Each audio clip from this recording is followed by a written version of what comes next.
So in this MetaMask tutorial video, I am going to be showing you guys how to set up a MetaMask card here on the MetaMask application. So once MetaMask is opened up, I want you guys to go to the top right to where there's that credit card looking icon. Select that. Then on this page it says spend and earn. The MetaMask card is the fast and easy way to spend your crypto and earn up to 3% back.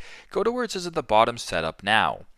Once you're on this page, go ahead and type in your country of residence, the email address, and the password. Press on next, and basically just follow the steps that way to successfully sign up and get yourself a MetaMask card. So pretty simple, pretty straightforward, but that is how to set up a MetaMask card here on the MetaMask application. Thanks again for watching, and I hope this video helps.